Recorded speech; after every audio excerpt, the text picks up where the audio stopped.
Rapunzel by the brothers Grimm. There were once a man and a woman who had long in vain wished for a child. At length the woman hoped that God was about to grant her desire. These people had a little window at the back of their house from which a splendid garden could be seen, which was full of the most beautiful flowers and herbs. It was, however, surrounded by a high wall, and no one dared go into it because it belonged to an enchantress, who had great power and was dreaded by all the world. One day, the woman was standing by this window and looking down into the garden when she saw a bed which was planted with the most beautiful rampion, Rapunzel, and it looked so fresh and green that she longed for it and the greatest desire to eat some. This desire increased every day, and as she knew that she could not get any of it, she quite pined away and looked pale and miserable. Then her husband was alarmed and asked, "What ails thee, dear wife?"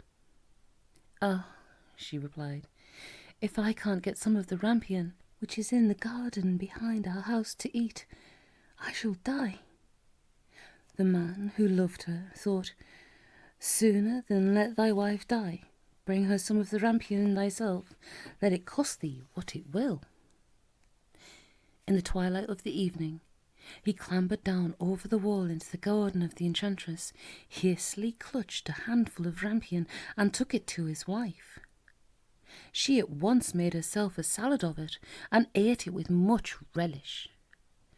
She, however, liked it so much, so very much, that the next day she longed for it 3 times as much as before. If he was to have any rest, her husband must once more descend into the garden. In the gloom of the evening, therefore, he let himself down again. But when he clambered down the wall, he was terribly afraid, for he saw the enchantress standing before him. "How canst thou dare," said she with an angry look, "to descend into my garden and steal my rampion like a thief? Thou shalt suffer for it." "Oh," answered he, "let mercy take the place of justice. I only made up my mind to do it out of necessity.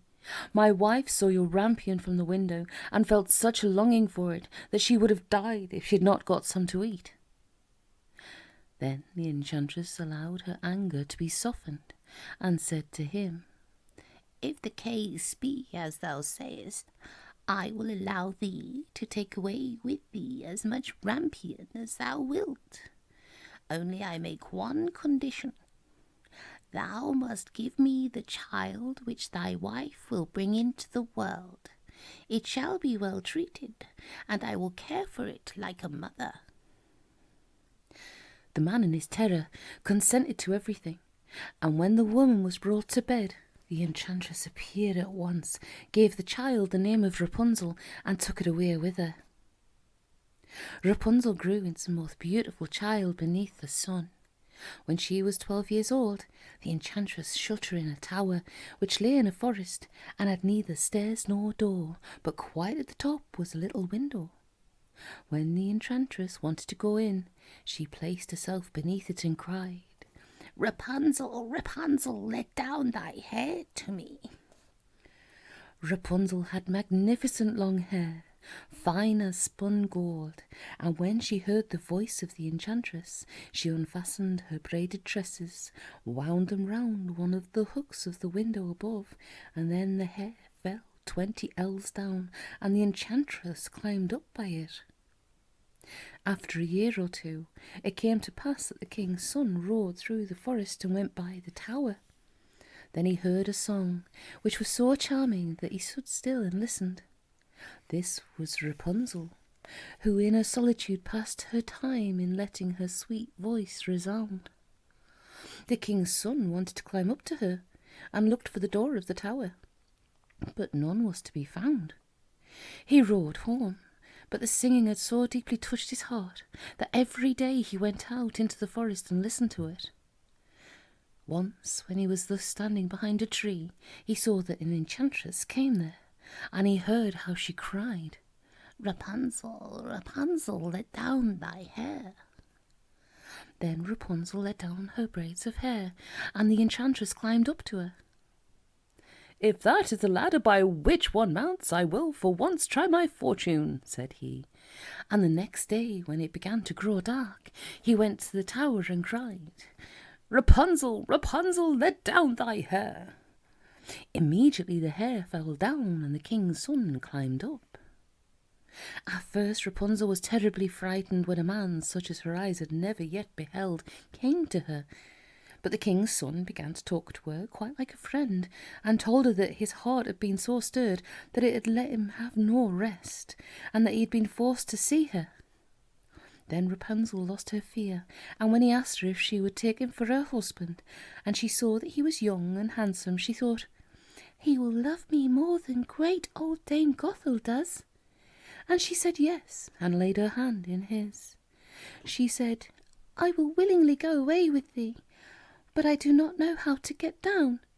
Bring with thee a skein of silk every time that thou come, and I will weave a ladder with it, and when that is ready I will descend, and thou wilt take me on thy horse." They agreed that until that time he should come to her every evening, for the old woman came by day. The enchantress remarked nothing of this, until once Rapunzel said to her, "Tell me, Dame Gothel, how it happens that you are so much heavier for me to draw up than the young king's son. He is with me in a moment." "Ah, thou wicked child," cried the enchantress. "What do I hear thee say? I thought I had separated thee from all the world, and yet thou hast deceived me." In her anger, she clutched Rapunzel's beautiful tresses, wrapped them twice round her left hand, seized a pair of scissors with the right, and snip-snap they were cut off, and the lovely braids lay on the ground. And she was so pitiless that she took poor Rapunzel into a desert where she had to live in great grief and misery. On the same day, however, that she cast out Rapunzel, the enchantress in the evening fastened the braids of hair which she had cut off to the hook of the window, and when the king's son came and cried, "Rapunzel, Rapunzel, let down thy hair," she let the hair down. The king's son ascended, but he did not find his dearest Rapunzel above, but the enchantress, who gazed at him with wicked and venomous looks. "Aha!" she cried mockingly. "Thou wouldst fetch thy dearest, but the beautiful bird sits no longer sitting in the nest. The cat has got it, and will scratch out thy eyes as well. Rapunzel is lost to thee. Thou wilt never see her more." The king's son was beside himself with pain, and in his despair he leapt down from the tower. He escaped with his life, but the thorns into which he fell pierced his eyes. Then he wandered quite blind about the forest, ate nothing but roots and berries, and did nothing but lament and weep over the loss of his dearest wife. Thus he roamed about in misery for some years, and at length came to the desert where Rapunzel, with the twins to which she had given birth, a boy and a girl, lived in wretchedness. He heard a voice, and it seemed so familiar to him that he went towards it. And when he approached, Rapunzel knew him and fell on his neck and wept. 2 of her tears wetted his eyes, and they grew clear again, and he could see with them as before. He led her to his kingdom, where he was joyfully received, and they lived for a long time afterwards, happy and contented.